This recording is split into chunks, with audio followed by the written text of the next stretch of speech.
നിങ്ങളൊക്കെ വാർത്താ ചാനലൊക്കെ കാണുന്ന ആൾക്കാരാണെന്ന് എനിക്കറിയാം. കുടുംബവും കുട്ടികളും ഒക്കെ വാർത്തകൾ കാണുന്നുണ്ട്. ഇപ്പോൾ ഈ വാർത്ത നിങ്ങളെ കുറച്ചൊക്കെ അസ്വസ്ഥപ്പെടുന്നുണ്ട്. ഇതൊക്കെ ഒരു തൽക്കാല പ്രതിഭാസമാണ്, ഇതൊക്കെ മാറിപ്പോവും. അപ്പോൾ ഏത് വാർത്തയാണ് നിങ്ങളെ ഈ അടുത്ത കാലത്തായി ഏറ്റവും വേദനിപ്പിച്ചത് എന്ന് പറയാൻ പറ്റുകയാണെങ്കിൽ നമ്മുടെ വികാരഭരിതമായ ഒരു ചായക്കപ്പ് നിങ്ങളെ തേടിയിരിക്കുന്നു. ഓക്കെ, അപ്പോൾ അത് ആരാ പറയുന്നത്? ഓ വേഗമാ ചേട്ടാ ഓടിവാ, ചേട്ടാ ഓടി ഓടിവാ ചേട്ടാ. ഓ ചേട്ടന് വയസ്സായി നാട്ടുകാർക്ക് തോന്നരുതല്ലോ, അതുകൊണ്ടാണ് ഞാൻ പറഞ്ഞത്. നന്നായി, ചേട്ടൻ്റെ ഓട്ടം കൊള്ളാം കേട്ടോ. PT ഉഷ ഓടിയതിനു ശേഷം ഇത്രയും ഓടിയത് ആരും കാണുന്നില്ല. ഓക്കെ ശരി, ഓക്കെ. അപ്പോൾ ചേട്ടാ എനിക്ക് ഏറ്റവും വേദനിച്ചത് 2 കുഞ്ഞുങ്ങളെയും കൊണ്ട് ഒരു അമ്മ റെയിൽവേ റോഡിൽ പോയി ആക്സിഡന്റ് മരിച്ചത് വളരെ വേദനാജനകമായിരുന്നു. അതെ, എവിടെയാണെന്നറിയോ? ഷൈനി അല്ല, അത് കോട്ടയത്തല്ലേ? കൊല്ലത്തോ? അല്ല, ഏറ്റുമാനൂര്. അതവിടെ കോട്ടയം ഏറ്റുമാനൂർ ആ സൈഡിലായിട്ട്. അപ്പോൾ എന്തായാലും ചേട്ടൻ കൃത്യമായിട്ട് 24 ഒക്കെ കാണുമോ? 24-ന്റെ ഞാൻ മധു കൊട്ടാരക്കരയുടെ കസിനാണ്. കൊട്ടാരക്കരയാണ് വീട്. കസിനാ മധു. ഓ കൊട്ടാരക്കരക്കാരെ കൊണ്ട് ഞാൻ തോറ്റിരിക്കുക. മധു കൊട്ടാരക്കരയുടെ ബന്ധുവാണോ? സൂക്ഷിക്കണം. മധു അമേരിക്കയിൽ നിന്ന് കാണുന്നുണ്ടോ? മധു പിന്നെ എടുത്തോളാം ഞാൻ അല്ലേ? ഓക്കെ, അപ്പോൾ സന്തോഷം. ഓക്കെ, കാണാമായിരുന്നു. Okay, thank U. വന്ന സ്പീഡിൽ തന്നെ പൊക്കോളൂ. Okay, thank U. ഓക്കെ, വളരെ സന്തോഷം. അപ്പോൾ അദ്ദേഹം പറഞ്ഞ കറക്റ്റാണ്. പക്ഷെ നമുക്ക് ഇന്ന് ഏത് വാർത്തയെ കൂടുതൽ ദുഃഖിപ്പിക്കുന്നെങ്കിൽ നമ്മൾ ഓർക്കുന്നോറും നമുക്ക് സങ്കടം. നമ്മൾ ഈയിടെ ചില വാർത്തകളൊക്കെ വായിക്കണമെന്ന് പറഞ്ഞിട്ടുണ്ട്. കാരണം നമുക്ക് തന്നെ താങ്ങാൻ വയ്യ. അന്നേരം ഇത് കണ്ടുകൊണ്ടിരിക്കുന്ന ആളുകൾ മുതൽ അമ്മമാർക്കൊക്കെ ഒരു സാധാരണ ഇപ്പോൾ പള്ളിക്കൂടത്തിലൊക്കെ കുട്ടികൾ പോകുമ്പോൾ ഒരു ടെൻഷനില്ല, വീട്ടിലിരിക്കുകയായിരുന്നു. ഇപ്പൊ ടെൻഷനോട് ടെൻഷനാ, കുട്ടികൾക്ക് അറിയില്ലല്ലോ എന്താ സംഭവിക്കുന്നത്. അപ്പൊ നമുക്ക് ഇനി അടുത്ത ചോദ്യം എന്താണ്? ഒരു കാര്യം ചെയ്താലോ, ഗോപിനാഥ് മുതുകാടിന് ഒരു പണി കൊടുത്താലോ?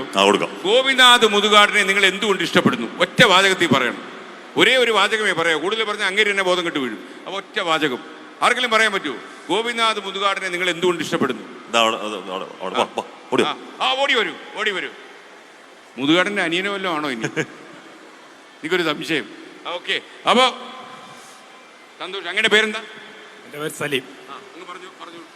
അദ്ദേഹത്തെ ഇഷ്ടപ്പെടുന്നതിന് പ്രധാനപ്പെട്ട കാരണം മനുഷ്യസ്നേഹി.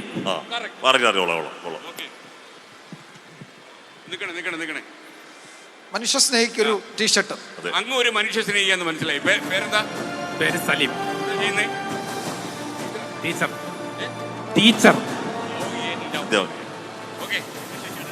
സാറ് വലിയ നല്ല കാര്യം. ഭിന്നശേഷിയുമായി ബന്ധപ്പെട്ട് കുട്ടികളുടെ അത്രയോ കുട്ടികൾക്കുള്ള ജീവിതം എന്ന് പറഞ്ഞാൽ അവരുടെ ഒരു ആശ്രയമായി മാറിയ ഒരു മഹത് വ്യക്തിയാണ് മുതുകാട് സാറ്.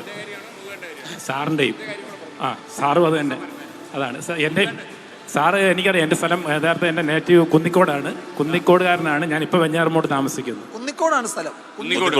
മേലിലേക്ക് അടുത്തുള്ള സ്ഥലമാണ്. ഞാൻ ജനിച്ച സ്ഥലമാണ്. എല്ലാവരും നമ്മുടെ ബന്ധുക്കളാണ്. ഇപ്പൊ ലുലു മുതലേ ഇവിടെ കൂടിയിരിക്കുന്ന ആൾക്കാരെല്ലാം നമ്മുടെ ബന്ധുക്കളല്ലേ? വിജയന് ടെൻഷൻ വരും. ഓക്കെ, അപ്പൊ നമുക്കിനി മറ്റൊരു ചോദ്യം. അതായത് ഇനി നമുക്കൊരു ഇത് ചെയ്യാം. ഈ വിജയകുമാറിന് ഒരു ഇനിഷ്യലുണ്ട്. ഒരു ഇനിഷ്യലേ ഉള്ളൂ. അതെന്താണെന്ന് പറയുന്ന ആൾക്കാർക്ക് നമ്മളൊരു സമ്മാനം കൊടുക്കും. വിജയ് ഒരു ഫേമസ് ആവട്ടെ. വിജയ് ഒന്ന് ഫേമസ് ആവട്ടെ. ഒറ്റ ഇനിഷ്യലേ ഉള്ളൂ ഈ ലോകത്ത്. വിജയ് അല്ലേ? ആരാ? വേഗം വാ. ആരും കിട്ടിയില്ലേ വിജയ? ഒരാളുണ്ടോ? അപ്പൊ വേഗം വരൂ.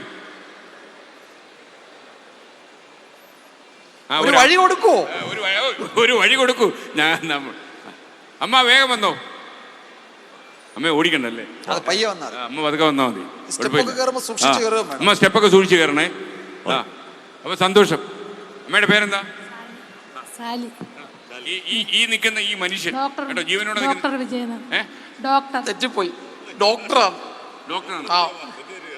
ജീവിതത്തിൽ ഡോക്ടർ ആവത്തില്ല. ഞാൻ വലിയ അത് ഉന്മേഷ് ശിവരാമനാ. ഇദ്ദേഹത്തിന് ഡോക്ടറെ അടുത്ത് ഇടയ്ക്കിടയ്ക്ക് പോകുന്നുണ്ട് അസുഖത്തിന്. എന്നല്ലാതെ പനി വരുമ്പോ ഡോക്ടറെ കാണാൻ പോകുന്നുണ്ട്. അതല്ല, കാരണം ഇദ്ദേഹത്തിന്റെ ഇനിഷ്യല് നമ്മളിപ്പോ പറയുന്നില്ല. അമ്മ ഇപ്പൊ കേൾക്കും. എന്നാലും നമ്മൾ കപ്പ് കൊടുക്കും. അമ്മ ഇദ്ദേഹത്തിനെ ഡോക്ടർ ആക്കിയതിൽ ഏറ്റവും സന്തോഷിക്കുന്ന ഒരാളുണ്ടാവും, ഇദ്ദേഹത്തിന്റെ ഭാര്യ വീട്ടിൽ. ഓക്കെ, അപ്പൊ സന്തോഷം. താങ്ക് യു അമ്മ. അമ്മയുടെ വീട് എവിടെയാ? മസ്കറ്റിൽ നിന്ന് വന്നു ഇന്നലെ വന്നു. മസ്കറ്റിൽ നിന്നാ? ഞാൻ മസ്കറ്റിൽ ലുലുമാളുണ്ടോ? ഉണ്ട്. കയറാറുണ്ട്. നിങ്ങളുടെ പ്രോഗ്രാം കാണും. അമ്മ എന്നെ കുറെ ചീത്ത വിളിച്ചിട്ടുണ്ടോ? എൻ്റെ ഹസ്ബൻഡ് എപ്പോഴും ഇരുന്ന് കാണും. താങ്ക് യു അമ്മ. അപ്പം വിജയകുമാറെ, ഡോക്ടർ വിജയകുമാർ. ഡോക്ടർ വിജയകുമാർ. ഞാൻ വിചാരിച്ചു ഇന്നിപ്പോൾ രാവിലെ എനിക്കൊരു അബദ്ധം വരും കേട്ടോ.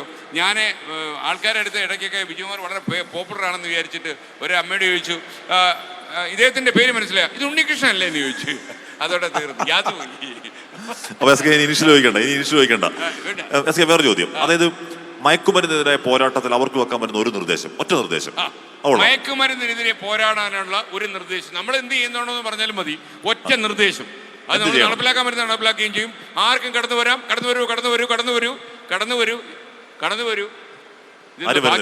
ഒരു നിർദ്ദേശം വരുന്നുണ്ട്. ചേട്ടന്റെ കയ്യിൽ 3-4 പെട്ടിയൊക്കെ ഉണ്ടല്ലോ. ലുലുന്ന് ഭയങ്കര പർച്ചേസ് ആയിരുന്നല്ലോ. ഓക്കെ ആ നമസ്കാരം. കണ്ടതിലും കേട്ടതിലും ഒക്കെ സന്തോഷം. ഇതെന്തോ മാറ്റി കൂട്ടിയത്? ഇവിടെ ഷോപ്പിങ്ങിന് വന്നതാണ്.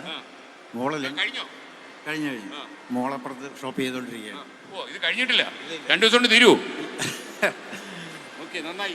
ഒരുപാട്. അപ്പൊ നമ്മൾ ചോദിച്ചില്ല, താങ്കൾ ഈ സംരംഭത്തിന് ഇറങ്ങി തിരിച്ചത് കേരളത്തിന് വളരെ അഭിമാനകരമാണ്. ശരിയാക്കാം. കാരണം എനിക്കൊരു കാര്യം പറയാനുള്ളത്, പണ്ട് നമ്മളൊക്കെ കാലഘട്ടത്തിൽ എനിക്ക് I M 65.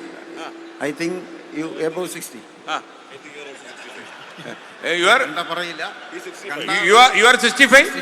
Oh, I am also 65. Oh! 65 സംഘം. താങ്കൾ കുറച്ചുകൂടെ എനർജറ്റിക് ആണ്. എനിക്ക് തോന്നുന്നു ഇങ്ങനെ എനർജറ്റിക് കാര്യങ്ങൾ ചെയ്യുന്നതുകൊണ്ടായിരിക്കും. നമ്മുടെ കാലിന് കടച്ചിലൊക്കെ ഉണ്ടോ ഇപ്പോ? ഇല്ല. ഈ 65 ഒരു ചെറിയ പ്രശ്നമുണ്ട്. കാലിന് ചെറിയൊരു കടച്ചിലൊക്കെ ഉണ്ട്. കിടന്ന ഉറക്കം വരത്തില്ല. അക്കാര്യങ്ങളൊന്നുമില്ല. രാത്രി കുറച്ചധികം മൂത്രം ഒഴിക്കും. അങ്ങനെ പ്രശ്നമൊന്നുമില്ല. അങ്ങനെ തുടങ്ങിയിട്ടില്ല. എന്റെ അസുഖമൊന്നും അങ്ങേക്ക് വന്നിട്ടില്ല. ഓക്കെ, നന്നായി. അപ്പൊ എനിക്ക് പറയാനുള്ളത്, നമ്മുടെ ചെറിയ കാലഘട്ടത്തില് ഈ പുകയില എല്ലാ മുറുക്കാങ്കട എന്നാണ് അറിയുന്നത്. ഷോപ്പുകൾ മുറുക്കാങ്കട. എല്ലായിടത്തും ഈ മുറുക്കും വെറ്റമുറുക്കും സിഗരറ്റ് ഇഷ്ടം പോലെ ഉണ്ടായിരുന്നു. ഈവൻ ട്രെയിനിലും കാറിലും കംഫർട്ട് സ്റ്റേഷനിലൊക്കെ ഉണ്ടായിരുന്നു. ഇന്നത് കാണാനില്ല. അപ്പൊ ആ ഒരു ചേഞ്ച് കുറെ നിയമത്തിലൂടെയും ഇതാണ്. എൻ്റെ നിർദ്ദേശം, എന്തുകൊണ്ടാണ് കുട്ടികൾ ഈ ലഹരിക്ക് അടിപ്പെടുന്നത്? വീട്ടില് നമ്മളറിയാം, എല്ലാ ലിവിങ് ബീയിങ്സിനുള്ള ഒരു ടെൻഡൻസിയാണ് ആനന്ദം കണ്ടെത്തുക. അവരെന്തോ ഇതിൽ ആനന്ദം കണ്ടെത്തുന്നു. അപ്പോൾ ഈ ആനന്ദമാകുന്ന ലഹരി വീട്ടിൽ കൊടുക്കാമെങ്കിൽ, വീട്ടിൽ അച്ഛനും അമ്മയും പേരൻസും കുട്ടികളെ കൂടുതൽ ശ്രദ്ധിക്കുകയും അവർക്ക് അവരുടെ സ്നേഹമാകുന്ന ലഹരി ഉഗ്ര നിർദ്ദേശമാണ്. ശരിക്കും നമ്മൾ മനസ്സിലാക്കിയ ഒരു കാര്യം, നമ്മൾ പല സ്ഥലത്തും അന്വേഷിച്ചപ്പോൾ കുട്ടികളുമായിട്ട് കൂടുതൽ സമയം രക്ഷകർത്താക്കൾ ചെലവഴിക്കുന്നില്ല. രക്ഷകർത്താക്കളെല്ലാം മൊബൈൽ ഫോൺ കുത്തിക്കൊണ്ടിരിക്കുന്നു. കുട്ടികൾ അതിനേക്കാട്ടിലും കുത്തുന്നു. കുത്ത് ലോകം അവസാനിക്കാൻ പോകുന്നവരെ കുത്തിക്കൊണ്ടിരിക്കുക ആൾക്കാർ. അങ്ങനെ കുത്തുന്നത് കാരണം കുട്ടികൾക്ക് അച്ഛനെ അറിയില്ല. അങ്ങനെയാണ് ഒരു രക്ഷകർത്താവ് പറഞ്ഞത്. അതായത് കുട്ടി ചോദിച്ചു, ഇയാൾ എന്തൊരു തന്തയാടോ, കുട്ടിക്ക് മനസ്സിലാകുന്നില്ല. അപ്പൊ അങ്ങനെയൊക്കെ ചോദിക്കും. ഇത് പുരാണത്തിലൊരു തെളിവൂടെ പറഞ്ഞു നിർത്തും. പുരാണത്തിലുണ്ട്. ഋഷിശങ്കനെ നമുക്ക് എല്ലാവർക്കും അറിയാം. ഋഷിശങ്കനെ പുള്ളി. അതെ, നമ്മളെ ആളാ പുള്ളി. വളരെ കെയർഫുൾ ആയിട്ടാണ്. അച്ഛന്റെ പേര് ഞാൻ ഓർക്കുന്നില്ല. അദ്ദേഹം വലിയ മഹർഷിയായിരുന്നു. വലിയ മലയൊക്കെ ചൂണ്ടി നിർത്തുന്ന ആളായിരുന്നു. വളരെ സ്ട്രിക്റ്റ് ആയിട്ട് ഋഷിശങ്ക വീട്ടിൽ എന്ന് പറഞ്ഞാൽ വളരെ അച്ചടക്കത്തിൽ വളർത്തി. എളുപ്പത്തിൽ പുള്ളി സ്നേഹം എന്തെന്ന് അറിഞ്ഞൂടായിരുന്നു. പതുക്കെ മറ്റേ മഴ പെയ്യാത്ത രാജ്യത്തിൽ നിന്ന് ഒരു പെൺകുട്ടി അയച്ചൊന്ന് ചിരിച്ചു കാണിച്ചപ്പോൾ പുറകെ പോകുന്നു. ഇതുപോലെ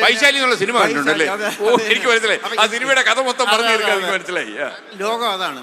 എല്ലാം എന്താ പറയാ, എന്തോ ഒരു ആനന്ദത്തിന് വേണ്ടിയിട്ടുള്ള തത്രപ്പാടിലാണ്, ഓട്ടത്തിലാണ്. അത് എവിടെ കിട്ടും, എങ്ങനെ കിട്ടും എന്ന് തീർച്ചയായിട്ടും. അപ്പൊ ഷോർട്ട് കട്ടാണ് ഇത്. അപ്പൊ അങ്ങേ ഒരുപാട് സാധനങ്ങൾ വാങ്ങിച്ചു എന്നാൽ അങ്ങേക്ക് ഒരു ഗിഫ്റ്റ് തരാൻ പോവാ. എനിക്ക് തോന്നുന്നു കാശൊക്കെ തീർന്നോ? അരെ നമ്മുടെ പറഞ്ഞൊരു ഡയലോഗുണ്ട്, 3 പെട്ടി കയ്യിലായി, മോളവിടെ ഷോപ്പിംഗ് നടത്തി. ശബ്ദമൊക്കെ കനപ്പിച്ചു. മകളവിടെ ഷോപ്പിംഗ് നടത്തിക്കൊണ്ടിരിക്കുകയാണ്. Thank you. സമ്മാനം തരട്ടോ. അങ്ങേ കണ്ടതിലും നമ്മൾ ഇനിയും കാണും. 65 വയസ്സല്ലേ ഉള്ളൂ. ഒരു 10-15 കൊല്ലോടെ ഉണ്ട്. സപ്പോർട്ട് ഇതിന് നമ്മളുണ്ടായിരുന്നു. റെഡി. അപ്പൊ ഒരു സെക്കൻഡ്. അപ്പോ എന്റെ പ്രിയപ്പെട്ട 65-കാരൻ, നമ്മൾ ഒരേ പ്രായത്തിലൂടെ ഇങ്ങനെ സഞ്ചരിക്കുമ്പോൾ അങ്ങ് ഗിഫ്റ്റ് സ്വീകരിക്കുക. നേരത്തെ കിടന്ന് ഉറങ്ങിക്കൊള്ളണം. Okay, thank you. ഇതുവഴി ഓക്കെ. അപ്പോ താങ്ക് യു. അല്ല, നിങ്ങളിൽ പലരും വിചാരിക്കും ഈ 65 വയസ്സെന്ന് പറഞ്ഞ് ഷോക്കല്ല. ഞാനിത് നിരന്തരം പറയുന്നതാണ്. പ്രായം പറഞ്ഞ് ഞാൻ തന്നെ ക്ഷീണിച്ചു.